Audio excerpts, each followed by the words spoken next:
Any commissioner has any letters, emails, et cetera, any correspondence?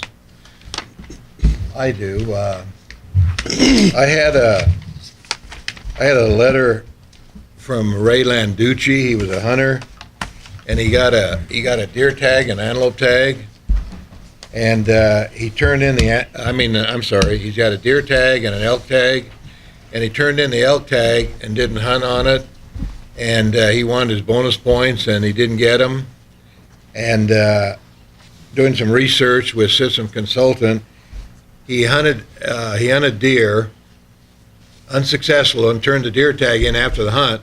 He doesn't get bonus points.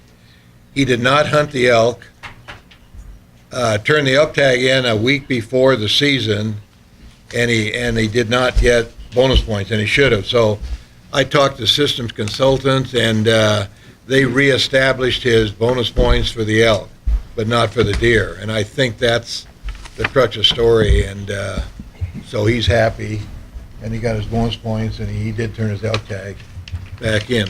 And then I had another correspondence from Mark Paul. He lived in California, and he did not apply last year because he moved to Wyoming, and his wife was a couple hours late on the internet filing his fees, and she said he's going to kill him because he's got a lot of bonus points. And I said, there's no recourse that I know of. And I told her their best recourse is we have an appeal system. And when you go on the internet, it says, she said, when you go on the internet, it says the deadline for application is, what day was it? I don't know. April 12th or whatever it was. And she said April 12th is till midnight.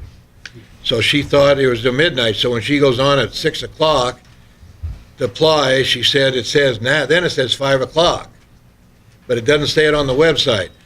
So I told her the best thing to do is appeal it, and I gave her Suzanne's number, and I guess she's going to appeal it. They just want their bonus points. But anyway, that was the correspondence. I just recommend they appeal it, and I think she's probably going to appeal that to the commission, and we can take appropriate action at that time. Those are the two items I had. Is anyone else? Commissioner Cavan? Thank you, Mr. Chairman. I didn't have any written correspondence, but I did get a telephone call, a friend of a friend that I thought I'd pass along. A fellow named Brett Knox and his daughter, 12 or 13 years old, attended a hunter safety class, mandatory hunter safety, and he told me that he really wasn't looking forward to spending 4 hours on a Thursday night and a Friday night and doing the hunter safety, but they attended the class, and there was 3 instructors at the class, Kelly Dean, Scott McDonald. They were there both nights, and then on the second night there was a instructor named Dan Hall, and the guy was just enthralled with the class. His daughter enjoyed it. It was informative. They really engaged with the instructors and whatnot. So anyway, I thought I'd just pass that along to the hunter safety instructors, Kelly Dean, Scott McDonald, and Dan Hall. And with that, I'd also like to thank all of the other hunter safety instructors that are out there doing this on a weekly basis, especially during the pre-application time. I might add that the one case that we had there where his wife failed to put in the application, we have a new regulation in process right now where we're going to solve that for next year. So if a hunter forgets to put in an application, he has 1 week or 5 days or a week after a deadline closes, he can put it in for bonus points only, and I think that's being drawn up now. So it's like Utah's system. So if a hunter makes a mistake on an application, he can correct it, pay another fee, and move on. Or if he forgets to do it, like this case here, if we had that in place to be user-friendly, it'd be real nice that she could just apply a week later and get her bonus points, because all she wanted was bonus points. And so next year, we shouldn't have these kind of complaints, hopefully, if we get that regulation passed. And that's working on, right? Yeah. So I think that's going to be a real needed one.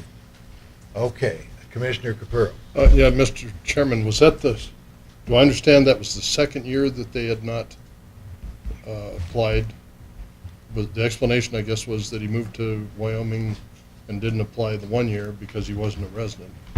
And then the second year was when He told his wife to apply, and she forgot to, and I told her, I said, why would he want to delegate it to you, if that's that important, but, in a joking way. And she said, he's going to kill me. You don't understand, he's going to kill me. And I said, well, Speak to Ms. we might not have an appeal if she doesn't show up or she doesn't file it, but she was really paranoid. I mean, he didn't know it, and I guess there was a big family deal, but we just got to try to make it more user-friendly. We will with this next regulation, and we'll see what she wants to do on the appeal. If we do it, we'll hear it. Okay, next item of hearing more. No, let's go to the next item of business.